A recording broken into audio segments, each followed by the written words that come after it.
Hello, welcome to A Personal Choice. My name is Dr. Charles Monteith. I will be meeting you when you come here for a tubal reversal, and I will be the one doing your surgery. For many patients, having surgery is a big decision. So I thought I would give you a quick walkthrough for our facility and an introduction to where you'll be when you come here. This is our front desk staff. You'll meet them when you come here. They'll be the first friendly faces to greet you when you come into our center. While you're here, for your comfort, we have cable entertainment television. We also have Wi-Fi for your viewing enjoyment. Also, we have a beverage station over here. Here's our beverage station with water and coffee for those that are waiting for you while you're having your surgery. I would also like to point out to you what gives patients the most enjoyment, and that's our patient maps. This map represents all the reversal surgeries we have done from 2002 to 2012. Many of these were done by Dr. Gary Berger, my predecessor.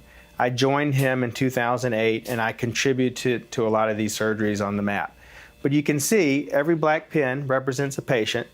Our patients come from up and down the East Coast, all across the United States, and even internationally. We have pins representing tubal reversal patients coming from most countries in the world. I'd like to introduce you guys to our nursing station. For many patients, having a tubal reversal is a big decision. We're asking you to trust us. We're asking you to send a large amount of money to someone you've never met, and that can cause a lot of stress for patients. So our nurses are probably the most integral portion to what we do. When you call and answer questions, they will be here for you. They are here Monday through Friday, 8 a.m. to 5 p.m., ready to answer any question you have before scheduling surgery. When you begin the scheduling process, you'll develop a close relationship with the nurse that's scheduling you. They'll be one of the ones that you'll talk to the most, and this is where it goes on. This is the heart of our center. When you send us records for review or evaluation, they come here. So this is our nursing station. We affectionately refer to this as the tank. When you first come to our facility and we take you in on your consultation, this is where we'll take you. Come on back, follow me. This is our patient intake area. The nurse will come get you, bring you back. We'll officially calculate your weight and height and your BMI on the day of consultation. And then the nurse will review things with you, and then you'll get to meet me before surgery. This is our consultation room. The nurse will bring you back, sit you in our consultation room, and review all aspects of surgery with you, and most importantly, the after-surgery pregnancy monitoring protocol. Here's our consult room. When we first meet, this is where we'll first meet each other. I will come in and introduce myself to you. I'll also explain all aspects of the surgery, answer any questions you may have, and this is where we'll have you sign your consents before surgery. After the consultation, there's one more thing to do, and that's just a very brief exam. Here's our exam room. What we'll do is have you come sit on the table right here, and all the purpose of this is to show you where we're going to make the incisions, answer any last-minute questions you may have from a little anxiety, and then we're done. A common question women have is, if they're on their period, will we cancel their surgery? No, we won't. That has no bearing on what we have to do. We do not do pelvic exams, pap smears, or ultrasound. There really is no reason to do that before surgery. So we'll just have you sit here. I'll show you where the incisions will be made. I'll answer any questions, and then it's fine to return to the hotel. I'll tell many patients they can go back to the hotel, have a big dinner. They can even have beer or wine the night before their surgery, just something to help them relax and take the edge off. When you come back for your surgery, we'll bring you and your responsible adult back, and you'll come to our preoperative holding area.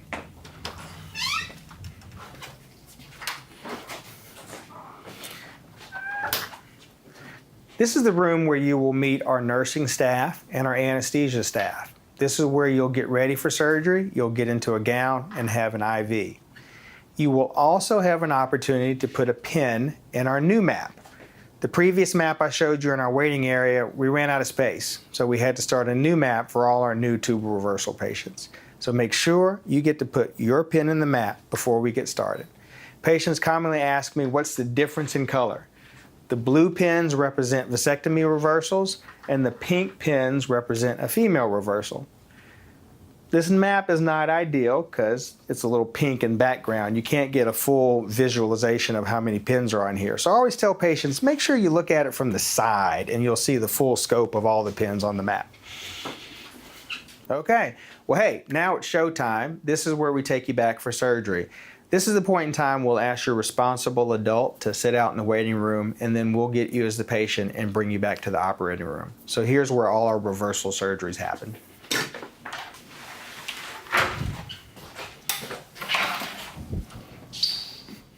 So here's our surgery room. I'm very proud of our surgery room because we have a surgery room that is comparable to many hospitals. When you come in for surgery, we'll ask you to sit down on this table. There'll be a full complement of OR staff here. We'll have an anesthesia person at the head of the table. We'll have 2 surgical technicians and a surgical operating nurse. We will then ask you to look up at this board here where we will do a surgical timeout for safety, and then we'll proceed with surgery. All reversal surgery is done under general anesthesia. This is the scariest part for most patients for many reasons. I like to tell people it's actually really simple. All surgeries should be considered major. There's no such thing as a simple surgery, but we really do make it very easy. All you do, close your eyes. When you open them, it will be over.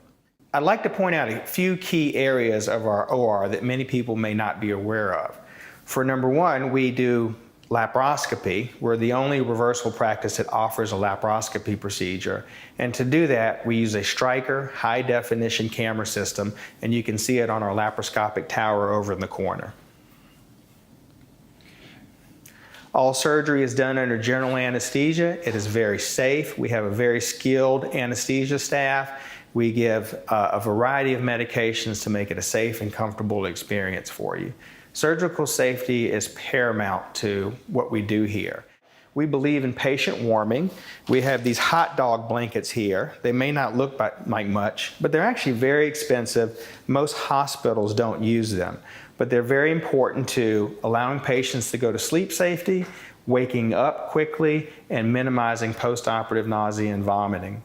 Many hospitals won't even use these. They'll use these forced air warmers, and those have been associated with an increased risk of surgical site infections. I'd like to point out another aspect of how we offer surgery that's actually very safe, and many patients aren't aware of this. Underneath this blanket is a Megadyne full-body electrosurgical pad. Many hospitals don't have this pad because it's cost several $1,000s and it's cost prohibitive, but we believe it allows us to provide safe electrosurgery. Many hospitals instead will use these disposable leg pads. They're not optimal, they can come off, and if they're not placed correctly, you can have surgical burns during surgery. We go above and beyond the standard of care by using this whole body pad. Most of our surgeries last about 1 to 1.5 hours. When you wake up, we'll then transfer you to the recovery room, this way. After surgery, this is where you'll end up. This is our post-surgical care unit. Here's where you'll stay after surgery. Most patients stay here for about an hour. You'll have one-on-one care here. You will not be in this room with any other patient. You'll have it all to yourself. After surgery, we'll probably place you in this bay right here. You'll have one nurse taking care of you, and then when you're alert and oriented, we'll bring your responsible adult back to sit with you. Most patients are able to drink water or juice before they leave. They're able to take their oral pain medications, and then they're ready to return to the hotel. And once that happens, we'll walk out this way. Before leaving, patients go to phase 2 of our recovery room unit, and this is where you'll stay after surgery. We just want to make sure that you can stand, walk, that your liquids stay down, and that your pain is under control.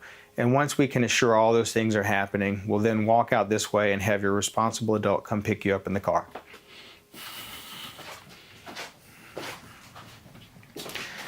After surgery, patients will be able to walk out of the facility. The responsible adult will bring their car around under this covered walkway, and here's where you'll leave the facility. After leaving the facility, we'll have you go back to the hotel, rest up. You should do well, and then we'll see you the next day after for your post-operative examination and evaluation visit.